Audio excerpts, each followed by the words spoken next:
Salut les amis, j'espère que tout le monde va bien. On se retrouve pour une nouvelle vidéo. Merci à tous ceux qui sont présents, ça fait hyper plaisir et on va démarrer avec les deux unes des quotidiens pro Barça. Mundo Deportivo qui titre Récital. Le Barça s'impose 4-1 hier face au Bayern.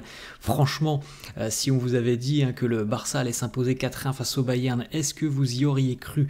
Moi je vous ai dit hier, avant-hier, que le Barça avait toutes les armes pour regarder droit dans les yeux le Bayern, mais de là à s'imposer 4-1, peut-être que voilà, on imaginait un Barça gagnant, mais peut-être pas avec une telle différence au niveau du résultat. Une victoire lourde des Catalans, 4-1, avec encore une fois une animation offensive, un vrai régal, un récital. Voilà, c'est la une du quotidien Mundo Deportivo, récital, et puis le plein de confiance avant d'aller au Bernabéu. La une du quotidien sport qui titre Récital y a por el Clásico, un récital, et maintenant en route pour le Classico, donc dans 48 heures maintenant, le déplacement du côté du Bernabéu, ça sera samedi soir à 21 h, le récital avec le triplé, vous le voyez juste à côté de moi, le triplé de Rafinha. On regarde les amis donc le résultat de cette rencontre, victoire pour le Barça 4-1 face au Bayern, ouverture du score, même pas une minute de jeu, Rafinha d'ailleurs qui va inscrire un triplé, alors égalisation d'Harry Kane à la 18e minute et puis ensuite on aura Lewandowski qui va marquer. Et donc les deux autres buts inscrits aussi par Rafinha, un juste avant la mi-temps, et puis le troisième de Rafinha, le quatrième du Barça à la 56e. Ça fait 4-1 pour les Catalans hier face aux Bavarois, les Catalans qui ont exploité pleinement les lacunes défensives du Bayern. On en avait parlé, c'est une équipe qui est pas très bien équilibrée, le Bayern. Sincèrement, je pensais fort que le Barça pouvait battre cette équipe du Bayern. J'imaginais peut-être pas que le Barça allait s'imposer 4-1 et au final gifler complètement les Bavarois hier. On regarde ces petites statistiques les amis. Alors on a les expected goals 1,5 côté Barça et donc vous le voyez, 4 buts inscrits parce qu'il y a les buts sont magnifiques hier du côté du Barça et ils sont pas simples en plus de ça, les buts de Rafinha sont pas forcément simples. Il y a des frappes croisées où il y a juste le petit filet pour la mettre parce que c'est quand même Neuer en face. Il y a eu un dribble à 1 contre 1 sur Manuel Neuer. Donc voilà, il y a des buts qui sont pas simples à mettre, c'est pour ça qu'on a 1,5 d'expected goal et 4 au final en vrai, 12 tirs à 11, donc c'était quand même un match relativement équilibré, mais le Barça a su exploiter à merveille les failles de l'équipe de Vincent Kompany. On a vu d'ailleurs, je pense, dans ce duel Flick-Kompany, l'expérience du côté d'Hansi Flick et la jeunesse de Vincent Kompany qui, je pense, à l'heure actuelle a un projet qui est trop ambitieux par rapport aux armes qu'il a. Cette équipe du Bayern, voilà, en Ligue des Champions, elle peut pas jouer de cette manière, encore moins face à une équipe comme le Barça qui est hyper bien rodé depuis le début de saison et qui est capable d'aller très vite vers l'avant. On l'a vu encore une fois hier avec cette vivacité pour se projeter en attaque, c'est assez monstrueux et ça fait des ravages chez les équipes adverses. Le Barça qui marque 4 buts face au Bayern, c'est la deuxième fois dans l'histoire de la Ligue des Champions. Alors la précédente fois c'était en 2009, vous vous en souvenez, bon, c'était les grandes époques, c'était avec Pep Guardiola où le Barça s'était imposé 4-0, donc en 2009. On regarde les amis le classement de la Ligue des Champions après cette 3e journée.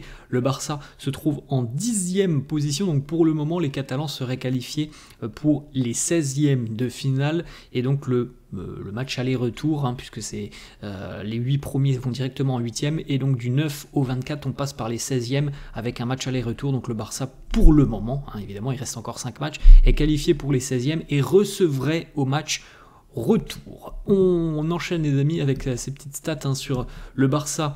Donc les 4 derniers matchs catalans sont quand même très impressionnants puisqu'il y a 17 buts marqués pour 2 buts encaissés sur les 4 derniers matchs les amis, c'est monstrueux, c'est une moyenne de buts de 4 par match, c'est quand même assez exceptionnel. Le Barça qui vient d'en passer 4 au Bayern, 5 à Séville, le 3-0 face au Deportivo Alavés et 5 aussi face aux Young Boys en Ligue des Champions, on s'en souvient, avant la trêve internationale. Cette petite information aussi hier, donc là vous avez la compo catalane hier, avec une moyenne d'âge de 24 ans et 185 jours. écoutez bien les amis, c'est quand même très impressionnant, c'est tout simplement la plus faible moyenne d'âge du Barça en Ligue des Champions depuis novembre 2011 et un match face au Bate Borisov à l'époque. Donc ça fait 13 ans qu'on n'avait pas eu une équipe aussi jeune et pourtant avec autant de maturité de ce que l'on a vu hier par exemple, avec du Pedri, du Casado, du Cubarsí. On a beaucoup de jeunesse, mais ça dégage déjà beaucoup de maturité, et ça en dit long aussi sur l'avenir qui semble être quand même radieux, puisque là tu as une moyenne d'âge de même pas 25 ans, et donc ça peut encore te laisser espérer que ces joueurs vont encore progresser et qui vont devenir encore plus forts. Et donc il y a de belles années qui se dessinent pour les Catalans pour le futur. Petite stat aussi sur Fermín López. Fermín qui a délivré 2 passes décisives hier, un gros match pour Fermín à 21 ans et 165 jours. C'est le plus jeune joueur à délivrer 2 passes décisives pour le Barça en Ligue des Champions depuis Isaac Cuenca en 2011. C'était ce fameux match dont on vient de parler face au Bate Borisov. Voilà, c'est assez monstrueux pour Fermín. Fermín, regardez, en 2024, il est quand même assez impressionnant, Fermín, regardez. Alors c'était sa première titularisation hier à Fermín López. 2 passes D face au Bayern. On se souvient de l'aventure avec la sélection espagnole lors des JO, où il a été monumental, où il a marqué d'ailleurs 2 buts en finale. Et puis on se souvient aussi de la saison dernière, c'était quand même plutôt pas mal ce qu'il faisait sur la fin de saison dernière, enfin sur la seconde partie de saison l'année dernière. Il est très doué techniquement, et il a cette capacité à finir les occasions, et en plus de ça c'est quelqu'un qui a cette grinta, Fermín. Donc voilà, encore une fois un gros profil, et un joueur qui peut avoir évidemment un rôle majeur à jouer. On va parler évidemment du héros de cette soirée, l'homme de la soirée, l'homme du match, Rafinha, auteur d'un triplé hier. Rafinha, il est évidemment reparti avec le ballon du match. Il a d'ailleurs ouvert le score après 54 secondes de jeu. Rafinha, c'est le 2e but le plus rapide dans l'histoire du Barça en Ligue des Champions, après Marc Van Bommel face au Panathinaikos. C'était en 2005. C'est 36 secondes à l'époque. Hier, c'est 54 secondes pour Rafinha. Avant d'ouvrir le score, donc avec ce duel, ce 1 contre 1 face à Manuel Neuer qu'il a très bien négocié. Rafinha d'ailleurs hier, c'était un match particulier aussi pour lui, puisqu'il jouait son 100e match sous les couleurs du Barça, donc ça c'est très bien passé pour lui, avec un triplé, homme du match, et encore une fois une prestation majuscule, comme depuis quelques semaines, quelques mois maintenant. Rafinha est très en forme. Rafinha, sur ses 100 matchs, il nous dit: je pense que même dans mes plus beaux rêves, je n'aurais pas pu imaginer jouer 100 matchs avec ce club. De cette manière, c'est encore plus spécial. Je suis très ému, je suis ici pour le club et aussi pour les supporters. Sur les 5 derniers matchs de Rafinha en Ligue des Champions, c'est quand même assez incroyable, puisqu'il a déjà marqué 7 buts sur ces 5 derniers matchs. Alors sur ce début de campagne 2024-2025, mais aussi l'année dernière, on s'en souvient, avec la double confrontation face au PSG, où il avait inscrit 3 buts au total sur cette double confrontation. Il a marqué un triplé hier, il avait mis 1 but, une passe D face aux Young Boys. Il n'y a que face à Monaco, avec des circonstances un peu particulières face à l'ASM, on s'en souvient, le carton rouge très rapide dans la rencontre, mais où il n'avait pas été décisif. Mais c'est quand même un joueur qui est très régulier depuis quelques temps maintenant, et qui apporte beaucoup dans le secteur offensif. Regardez d'ailleurs le petit comparatif entre Rafinha face à Monaco à gauche, donc à l'issue de la rencontre, très déçu de sa performance, déçu de la défaite aussi pour le Barça, et Rafinha hier qui rayonne avec le brassard de capitaine, un triplé inscrit face au Bayern, qui était un bourreau du Barça depuis quelques années. C'est quand même aussi fort sur l'esprit et sur le mental de Rafinha, qui n'a pas toujours eu des périodes faciles du côté du Barça. En tout cas là, il profite, et il est sur un nuage, parce qu'il est certainement l'un des éléments les plus importants depuis quelques temps maintenant du côté du Barça. Rafinha aussi est devenu le 4e Brésilien à marquer un hat-trick, un triplé pour le Barça en Ligue des Champions, après Rivaldo, Ronaldinho et Neymar. La saison de Rafinha, pour le moment, c'est monumental, puisqu'il est impliqué sur un but du Barça toutes les 65 minutes. C'est démentiel comme statistique. Alors but plus passe décisif, c'est toutes les 65 minutes que Rafinha est décisif. Hansi Flick, 2 déclats d'Hansi Flick sur Rafinha. Il nous dit: je n'ai jamais eu de joueur comme lui dans mes équipes. Il donne tout ce qu'il a. Il met tout son cœur dans les rencontres, dans les matchs, avec ou sans le ballon, il est très très bon. C'est toujours lui qui est l'instigateur du pressing haut, c'est lui qui essaye de finir nos occasions, il a toujours le sourire, ça c'est vrai, on le voit, c'est un bon joueur technicien, c'est un grand technicien Rafinha, mais c'est aussi très important ce qu'il fait sans le ballon, c'est lui souvent qui va aller toujours se frotter aux défenseurs adverses pour empêcher les relances simples, donc il est toujours là pour être le premier à aller presser. Ça aussi, au niveau de l'état d'esprit, c'est franchement irréprochable, hein, ce que propose Rafinha. Hansi Flick qui nous dit: Rafinha, c'est un modèle à suivre sur les sessions d'entraînement, il joue avec une énorme intensité, il est capable de jouer aussi sous la pression de l'adversaire, il est vraiment prêt pour les grandes échéances. Il est très très dynamique, c'est un garçon qui comprend le jeu, que ce soit offensivement ou défensivement, avec une énorme intensité. C'est vrai que c'est quelqu'un qui ne ménage pas ses efforts, hein. Rafinha, avec ou sans le ballon, il est toujours présent dans l'intensité que demande un match par exemple de Ligue des Champions. La Masia Boys, regardez, Lamine Yamal, on retrouve Lamine avec Fermin. Il faut savoir hier que le Barça avait 6 joueurs de la Masia qui étaient titularisés, et on a même terminé avec 7 joueurs en fin de match, donc c'est quand même aussi une belle preuve que l'on forme très très bien et qu'on est capable de franchir les étapes. On passe par le centre de formation, on est capable aussi d'arriver en équipe première. Ça c'est à mettre au crédit évidemment du Barça, hein, parce que c'est pas chez toutes les équipes qu'on est capable de faire ça. En tout cas le Barça est véritablement capable de le faire, et en plus de ça d'amener de jeunes promesses à devenir des joueurs importants de l'équipe première. Je trouve ça vraiment magnifique, c'est tout à fait à mettre au crédit du Barça. Il y a quand même beaucoup de super profils dans ces jeunes qui viennent de la Masia. Hansi Flick qui répond à la question: est-ce que le grand Barça est de retour?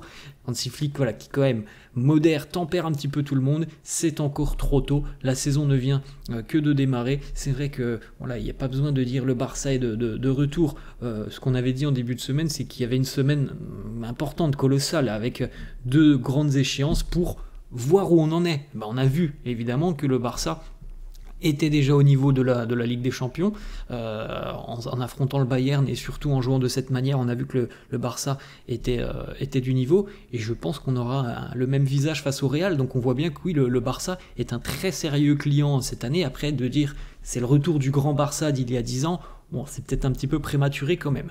Hansi Flick qui nous dit: c'est incroyable, le Bayern c'est une grosse équipe, quand tu gagnes des matchs comme ça, tu dois évidemment profiter, célébrer, et c'est ce que l'on va faire. L'équipe a été merveilleuse, ça nous donne évidemment beaucoup de confiance, on croit énormément en nos qualités au vu du match qui nous attend samedi face au Real. Évidemment, s'imposer 4-1, c'est un boost de confiance pour le Barça avant de se déplacer du côté du Bernabéu. Imaginez, hier le Barça aurait perdu 3-0, ça aurait été quand même beaucoup plus compliqué de préparer le match face au Real. Là, il y a beaucoup de sourires, il y a de la confiance, on est sûr de ses forces. C'est évidemment très positif de préparer un match de cette manière, avec un résultat aussi convaincant, parce que c'est le mot, le Barça a été convaincant.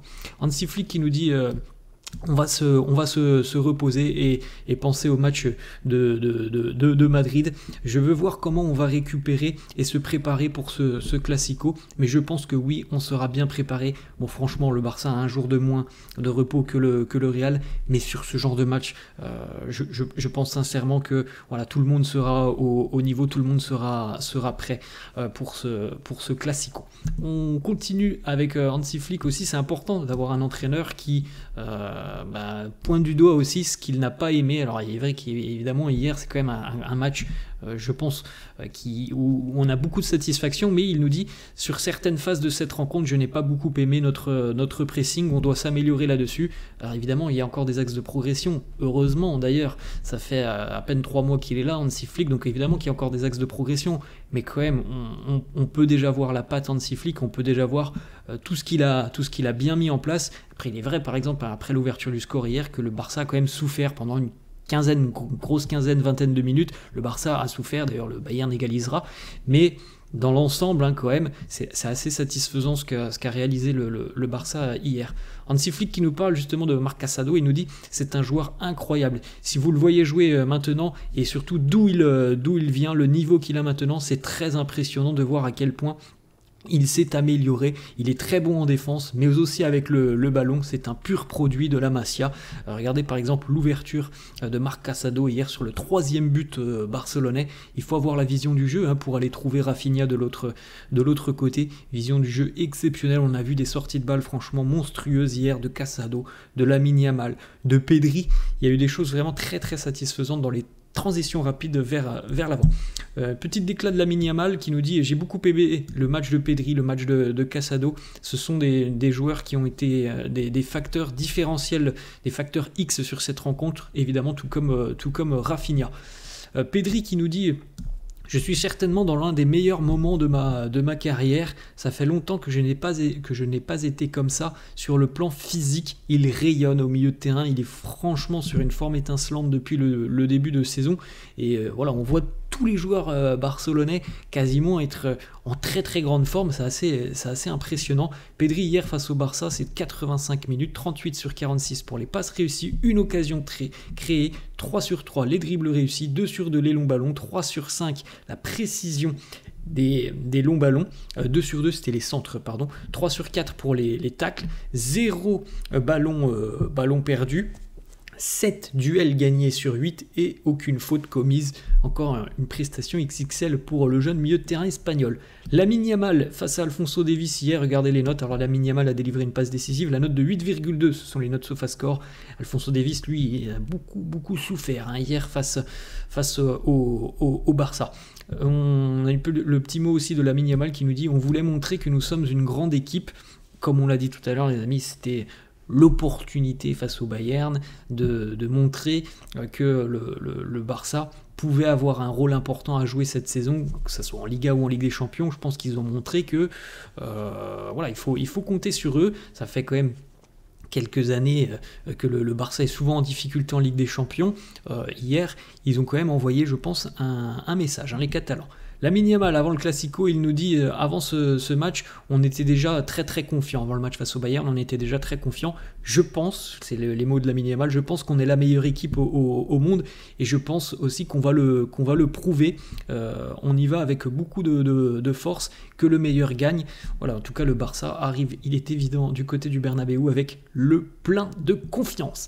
Lamine Yamal qui répond à un supporter du Real hier sur TikTok, supporter du Real qui demandait où est Yamal, où était Lamine Yamal alors qu'il y avait un partout dans la rencontre. Il est venu après la rencontre, Yamal, pour répondre à ce supporter.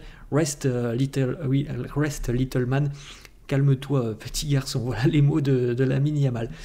On a une autre petite déclaration intéressante de Hansi Flick qui nous dit: nous avons une équipe spéciale et ça c'est dû à l'influence de la Masia. La Masia a un impact très important sur la relation qu'ont les joueurs entre eux et parce que aussi les joueurs ont passé beaucoup de temps à jouer ensemble. Il est évident, quand on l'a dit tout à l'heure, il y a 6 joueurs qui étaient titulaires, qui se connaissent depuis des années et des années, depuis les catégories de jeunes. C'est évidemment quelque chose qui est hyper productif et qui favorise le développement d'une cohésion d'équipe et d'un collectif. Quand tu connais les joueurs qui sont à côté de toi depuis de nombreuses années, c'est quand même beaucoup plus simple de jouer en général. On poursuit, Hansi Flick qui poursuit aussi, parce que ça aussi c'est quand même très important de le dire. Il nous dit: nous avons récupéré des joueurs comme Dani Olmo, Frenkie de Jong ou encore Gavi. Ils ont déjà montré qu'ils étaient prêts à contribuer à l'équipe. Vous vous rendez compte quand même que, les amis, on a une équipe du Barça qui est hyper flamboyante. Et sur le banc de touche, on a par exemple du Dani Olmo, du Frenkie de Jong ou du Gavi. Donc vous imaginez quand même que les joueurs qu'il y a sur le banc, ils sont capables aussi d'apporter. Et pourtant déjà sur le terrain, on est déjà à un très très haut niveau. Et sur le banc, on a encore des joueurs qui peuvent apporter autre chose. Ça aussi, c'est quand même assez monstrueux. Frenkie de Jong d'ailleurs qui est rentré en jeu hier, il a joué une trentaine de minutes. Il a d'ailleurs porté le brassard, Frenkie, le brassard remis par Rafinha. C'est une entrée évidemment importante. Ça va faire du bien, on l'espère, à Frenkie de Jong. On a une petite stat, la distance parcourue par l'équipe catalane hier, c'est près de 126 km. Il me semble que c'est à peu près un 10 km de plus que le Bayern hier. Il y a tellement d'efforts consentis par l'équipe d'Hansi Flick. Il y a tellement de progression rapide vers l'avant, mais il y a aussi tout ce qui se passe au niveau du pressing. Et ça, sont des efforts importants, des efforts colossaux. C'est vraiment très agréable de voir jouer ce Barça. Robert Lewandowski, buteur hier, il nous dit physiquement, je ne sens aucune différence. Et ça, c'est la chose la plus importante. Quand je regarde les jeunes autour de moi, ils me donnent encore plus d'énergie. C'est vrai que bon, Lewandowski il est plus tout jeune. Quand il regarde l'effectif à côté de lui, qui voit que des jeunes qui ont la vingtaine, lui, il a presque la quarantaine, il est plus tout jeune, mais en tout cas physiquement il a toujours un impact assez prépondérant. Jules Koundé, qu'apporte Hansi Flick au projet du Barça? Koundé qui nous dit, il nous apporte beaucoup de confiance. Je pense que depuis le début de saison, nous avons acquis beaucoup de confiance. Joshua Kimmich, hier, il répond à la question, est-ce que vous avez été dominé par le Barça? Il nous dit, le Barça ne nous a pas dominé ce soir. Bon, c'est du Kimmich qui a beaucoup de mal à reconnaître parfois qu'un adversaire peut être meilleur que son équipe. On l'a déjà vu comme ça, hein, Joshua Kimmich en Ligue des Champions, que ça soit face au Real par le passé, face à Manchester City, il a toujours du mal à reconnaître les défaites de son équipe. Joshua Kimmich, bon, ça en devient presque risible parce qu'on le connaît, il est comme ça. Je pense qu'il est vraiment mauvais perdant. Une petite info pour terminer, les amis, Rafinha est évidemment nommé parmi les joueurs de la semaine en Ligue des Champions. On verra ce que ça donnera pour Rafinha. En tout cas, il a quand même sorti un sacré match face au Bayern. Voilà les amis, la fin de cette vidéo, j'espère que ça vous a plu. N'hésitez pas comme d'hab à lâcher un petit pouce bleu, n'hésitez pas non plus à vous abonner à la chaîne. Je vous laisse et je vous dis à la prochaine. Ciao.